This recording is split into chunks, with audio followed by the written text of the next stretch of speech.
Producer Joe here from the Working Fans Podcast. And at the Working Fans Podcast, this is just a podcast that three lifelong fans created to have a place to talk comedy and pro wrestling. Now, our comedy podcast releases every Tuesday, while our wrestling podcast releases every Thursday. We release bonus episodes under the moniker Working Fans Presents every now and then. You can find us on Apple Podcasts, Google Podcasts, Spotify, Breaker, any major podcast provider. The important thing is just please like, rate, review, subscribe wherever you listen to us. Now, we have started a new thing. We are now on Amazon and Audible. So those episodes release every Monday. And that's kind of going through the archives and just releasing our old episodes into new areas. So if you want to live through the process with us again, take that journey with us again, you can find us over on Amazon and Audible. Now, if you can't get enough of us in the audio form, check out our YouTube. It's youtube.com/C/Working Fans Wrestling Pod, or just search Working Fans Podcast on YouTube. We have the whole archive is up there. And if you listen to the Working Fans Podcast, you are more than familiar with the 531. That is our signature segment where we take your top 5 list on a particular subject, vote it down to a top 3, and then debate it down to a top 1. Now, guys, if you want to hear 3 guys talk shit about comedy, wrestling, life, anything, you will enjoy the Working Fans Podcast. Fans, welcome back for Working Fans Saturday, episode 47. This week, we are talking the best sellers in the game. And if you follow the Working Fans Podcast, tomorrow, Working Fans Podcast presents Horror Business Episode 2. I'll let you know all the horror offerings on Hulu. On Tuesday, me and Dave pay tribute to the great Leslie Nielsen, an actor that holds a special place in all our hearts. Thursday, we are talking top indie prospects, and we are talking to indie talent Carmen Chaos. She is our first LGBTQ guest. And Saturday, UFC Fight Night, 196 preview. Next Saturday, we will be talking top 5 celebrity appearances in wrestling, as well as our top 5 of the week. Let me play a quick commercial, and then we will bring the guys in.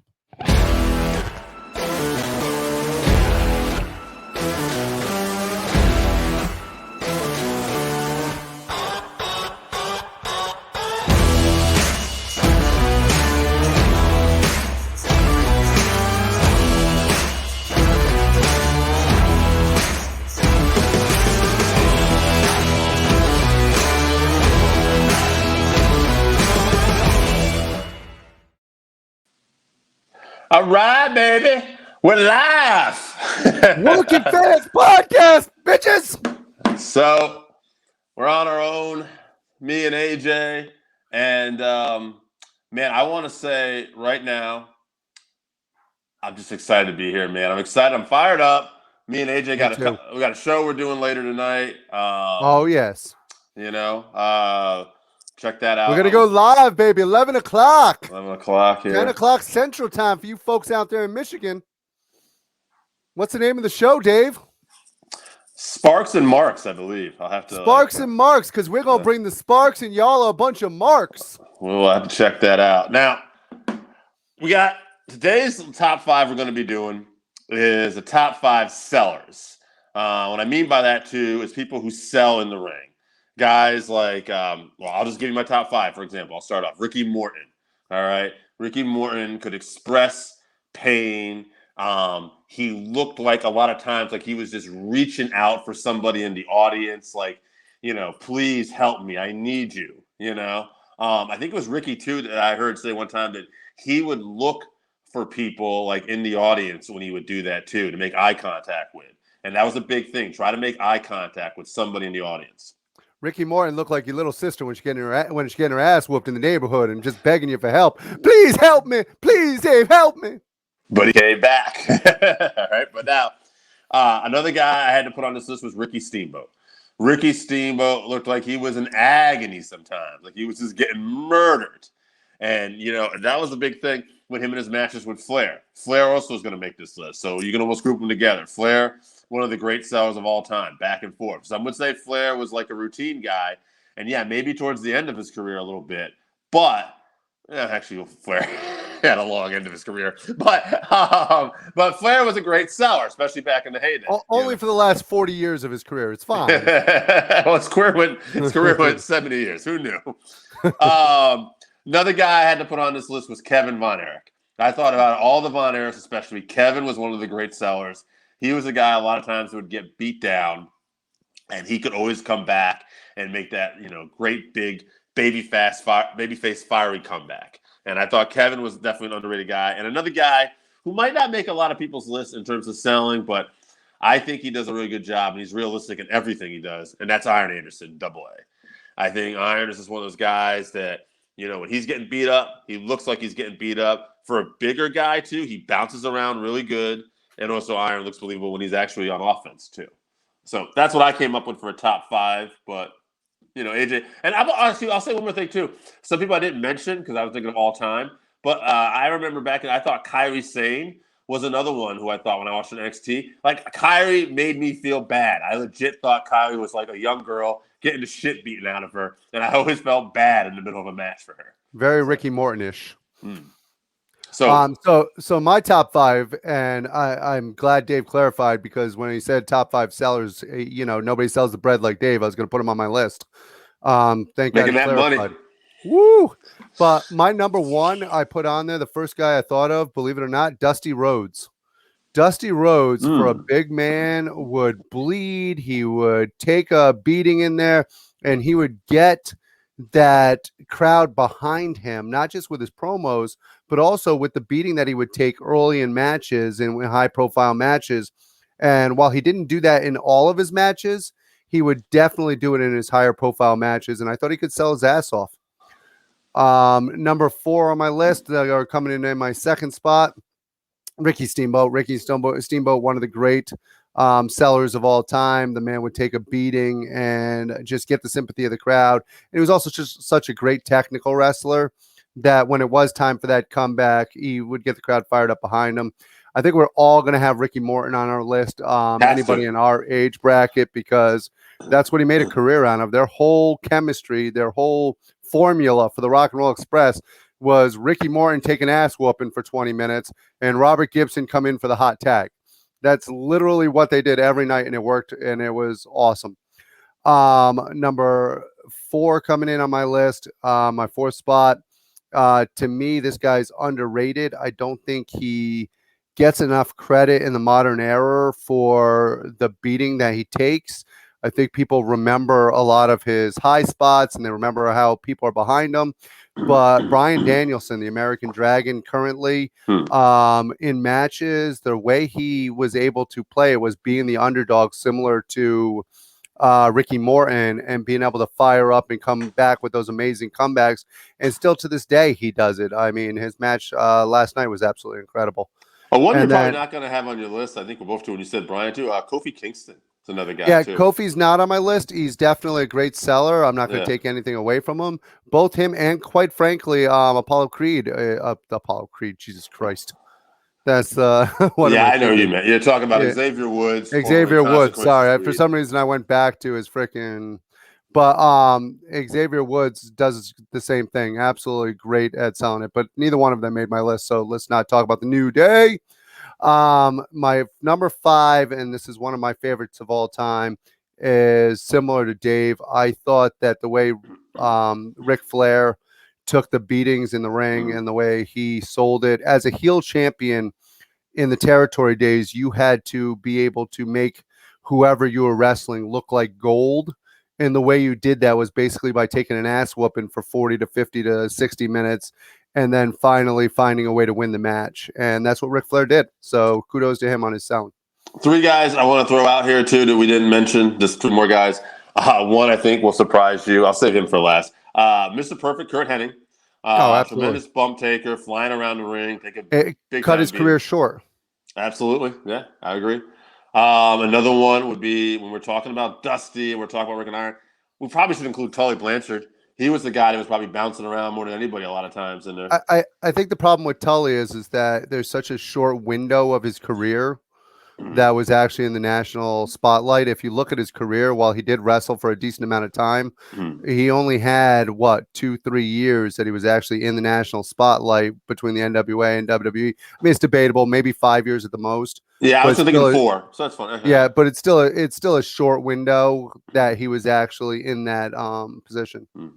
And another guy I'm going to put out here, and maybe more towards the beginning of his world title reigns, he was known for not selling a lot of times, and he was known for actually being superhuman. But at times, Goldberg, Hulk Hogan would take a beating, and he'd look like he was crying back in the day in those early Saturday night's main event. Sometimes, like there were times when he was getting beat down by Cowboy Bob Orton or Rowdy Piper. Even as a heel, Hogan knew when to sell, what to sell, and when to fire up. That's and even as a heel, when he turned more heel, he had to take the beatings from those baby faces, right? And he knew how to sell. Was he good at it physically? Maybe not so much, but he knew and understood the chemistry of how to sell. And one more guy too, because we're talking, I'm getting a little excited about this. If you ever want to watch great selling, the best selling, the most realistic selling, watch Shawn Michaels versus Hulk Hogan from SummerSlam a while back. Shawn sells his ass off for this man. Bumping around like a Super Bowl. And by the way, how do we not think of Shawn Michaels? I know, he probably should have been on both our lists, actually. I'm making a joke, but he should have been on our list. Oh, man. So I'm going to say, though, Ricky Morton, I think, has to take this, though. I think Ricky Morton is just a guy to me that was just Ricky Steamboat. You could argue that, too. Well, we could start off by dwindling it down to 3. How about we do there's only 2 of us. Steamboat, Flair, and Morton. How's that sound for a top 3? Sounds fine. I think Steamboat and Morton are going to be your 2 finals. I think those are the 2. Now that being said, I agree with you. I think Morton just relied more on his career on the actual selling, whereas there was a lot more offense for Ricky Steamboat. Ricky Steamboat spent most of the match still having some good offense, firing up. Whereas Ricky Morton really had how many offensive moves until currently? Now he does the Canadian Destroyer and Frankensteiners, and didn't see any of that stuff when he was actually on top. Double drop kick, baby. Rock and roll was here to stay. Who knew it was, too? Absolutely. Now, we got a top 5 of the week. I'm going to throw this out here, too. I want to start off with something a little different, not just AEW, WWE. I actually got Impact here. There's a segment this week. If you haven't checked it out, I encourage you to. It is a sit-down between Josh Alexander and Christian Cage.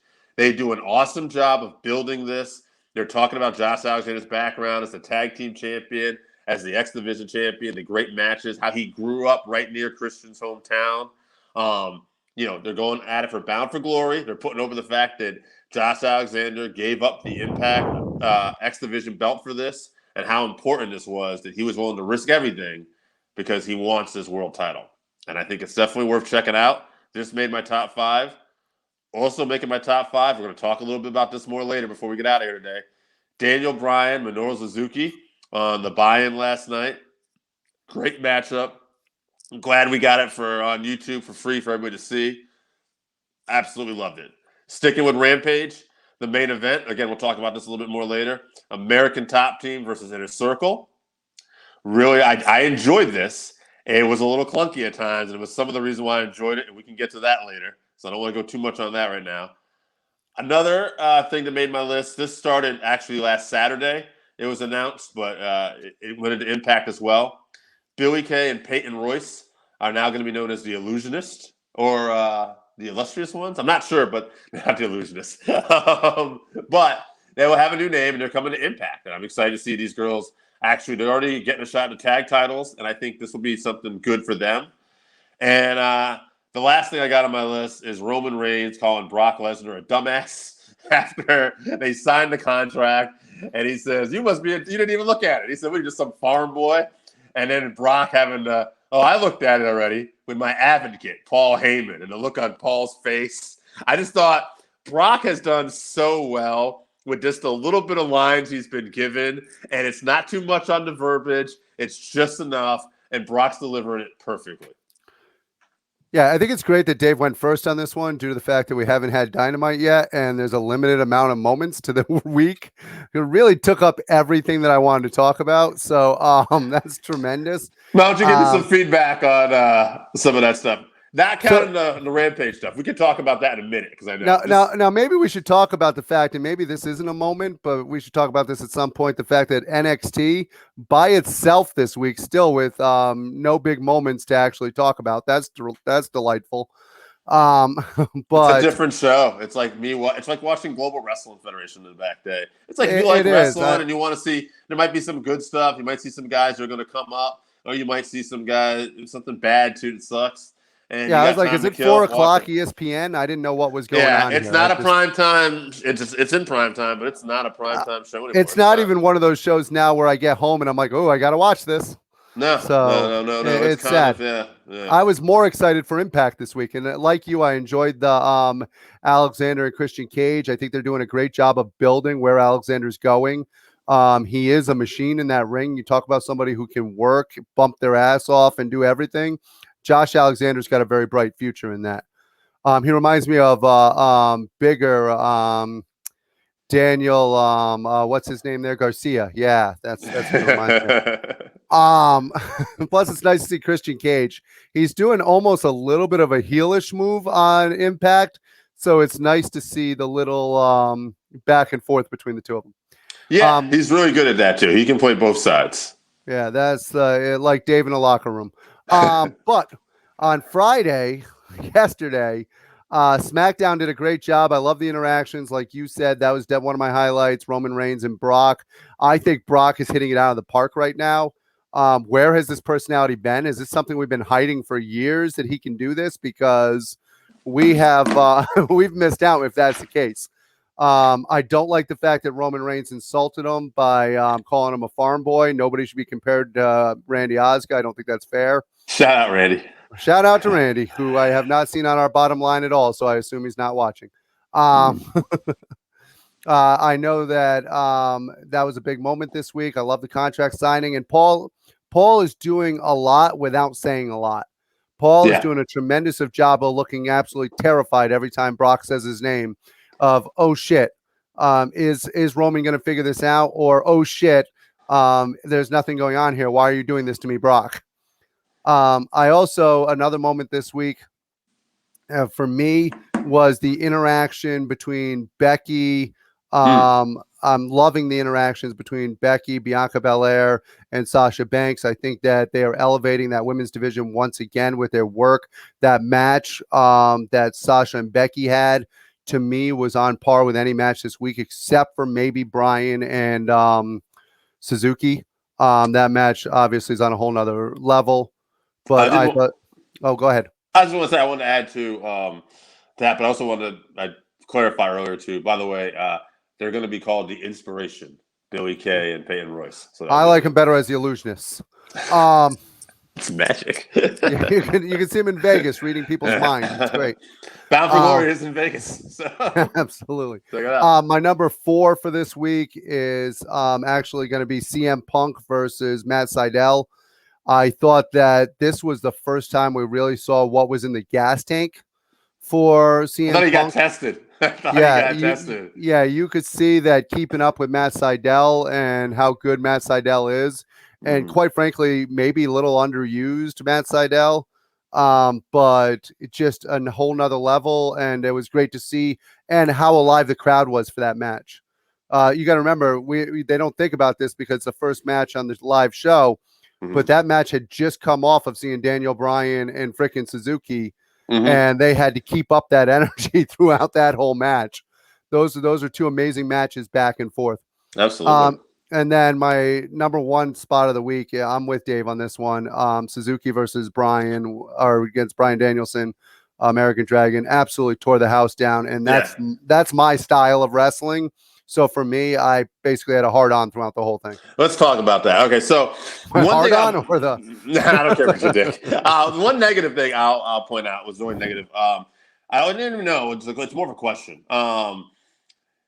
Did they waste that match putting it on the buy-in? Yeah. Okay. You know where I'm going right away. Yeah. Yeah. It did that. I mean, you didn't. 90,000 was the max that thing did live. That's not gonna create. That means more people are probably watching SmackDown at that moment. And I don't think that's against AEW. I just think people are consuming live TV Well, on it's also Friday. I think it's also easier for people in general just to flip on SmackDown than Yeah. it is to go to YouTube and watch the show and figure out how to enlarge the box and turn it sideways or whatever you're doing with your YouTube. Yeah. See, for me, I got this TV. I got a Roku TV, and I have a YouTube app. So literally, I just go to the app like I would anything else, and I can watch it like that. So I was watching them both simultaneously. Me too.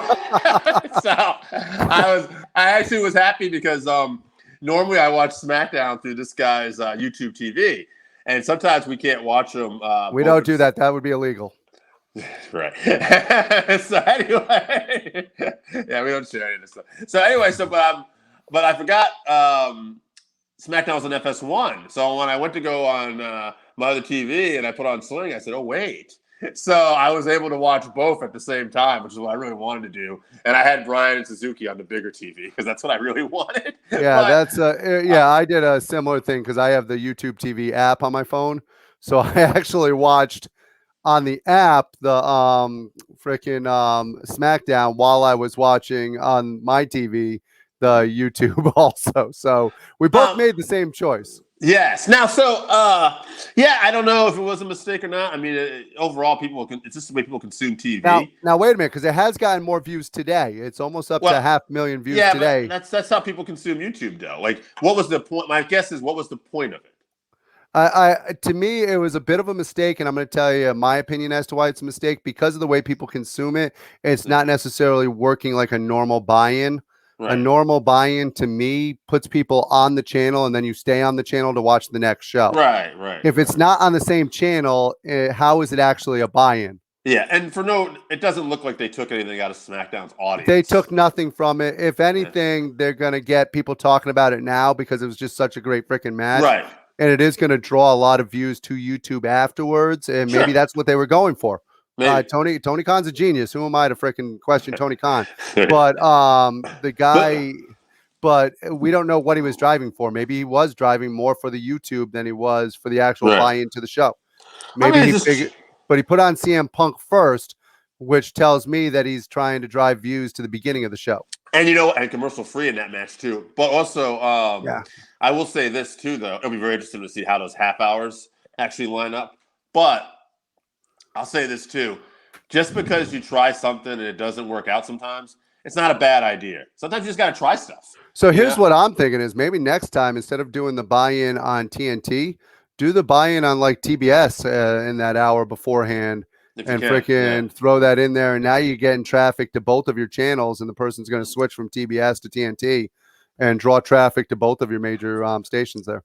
Now, that being said, getting all that junk out of the way, what a fun night of wrestling, I thought. Like I did. Both shows were electric.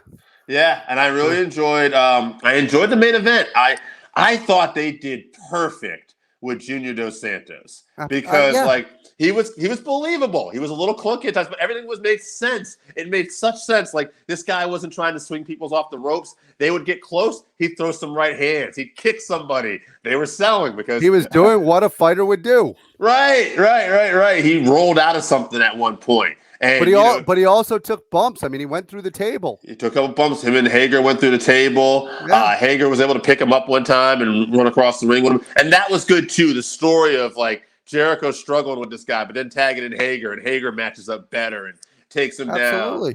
And then, even the end there, I know some people aren't going to be fond of the way that they're coming in the ring and beating up on Jericho or whatever. I liked it. Heat. But I like it. You're talking about getting heat here. People are going to hate. First of all, people from the MMA world already don't like America's top team. Now you're drawing heat in the wrestling world also. They might be the best heel faction right now anywhere. Dan Lambert is awesome at getting heat with that audience. He knows exactly what to say to piss them off. He is one of the most naturally unlikable human beings I've ever seen. Yeah, it wasn't kudos to him.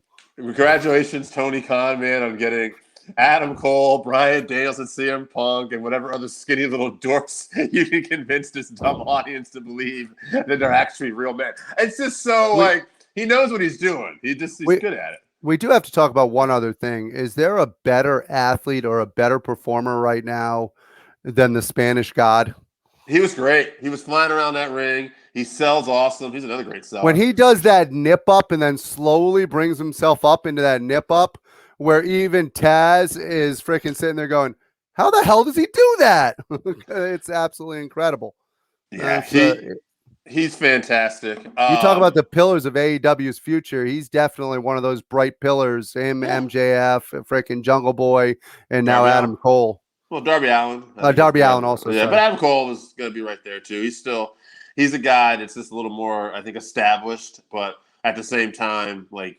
And we keep forgetting about Hangman Page. That's another guy who's still young and freaking. It could be a pillar to that organization. Yeah, no doubt. Hangman is somebody like I am super psyched at the idea of Hangman Page is going to be now. We know going to be at the pay-per-view for the world title because it didn't look like they were going to do that at first. I'm glad that he made it back due to the fact that I had heard rumors that he had run out of sick time. Yeah. So it's good to have him back. That was very well done. Yeah, it'd be interesting, but we're having this world title tournament too.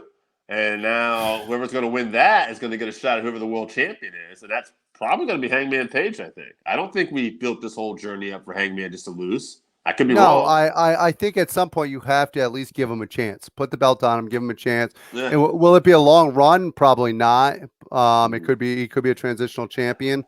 Did you hear that Tony Khan was at the Jaguars game and he had a pen and pad out? I know this made a couple of news sites apparently, and like you could see what he had scribbled on there, and it was the Full Gear card. Like I think he had like Moxley versus Bryan Danielson on it, and Omega Page, and it had Britt Baker ? And it was some other. I was like, oh my god, this is great. Oh, FTR and the Luchadors there. Why am I drawing a blank there? So the Lucha Brothers. Yeah, Lucha Brothers. Thank you, brothers. Gotcha. Yeah, no, it's hard to remember brothers. So one of the other highlights for me of last night, and I know that I've already done my top 5, was Bobby Fish is absolutely killing it right now. His match with Lee Moriarty, who, by the way, got himself a contract after that match also. Oh, he got it right before that, actually. Was it right before? I just saw that he is all elite. So. Yeah, he's tremendous. But a absolutely great job by both of them. Mm-hmm. They made that match look as legit and tough as anybody could. And good card placement, putting the bunny in between there because that was just straight garbage. I have to say, too, as far as Bobby Fish goes, he's looking really good. Like, this is awesome to see him getting a singles run again now. And that exploder suplex he did to Lee. Oh, God, yeah. On the ropes. That looked deadly. I'm looking forward tonight because tonight we get Fish versus Danielson.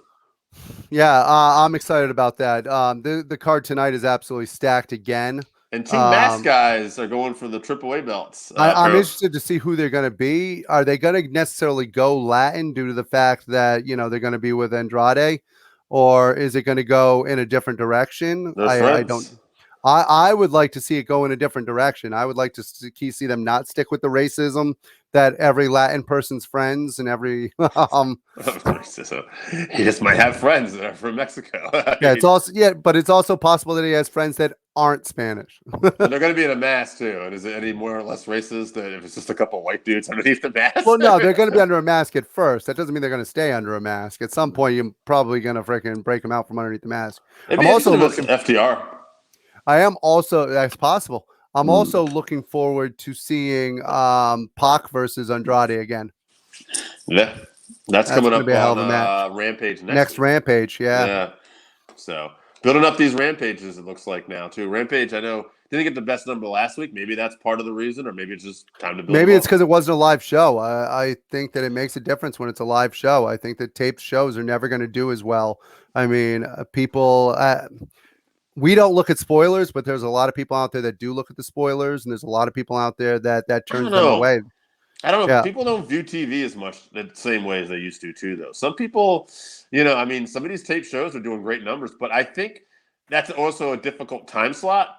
And if you look at last week's show, too, they had some good matches, but I can't remember if they had anything that was like oh, we got to definitely watch this. Or Well, that's see what I'm that. saying is Yeah. the problem isn't necessarily the spoiler. It's the fact that with spoilers, people go, well, I don't really need to see that sometimes. And that's what might turn them away. Whereas if they see a spoiler and they're like, well, hell, I need to see that. You almost have to go really hard, too, because of the time slot, right? Like Friday night at 10 o'clock. It's just a tough time slot, too. Oh, absolutely. It's a horrible time slot.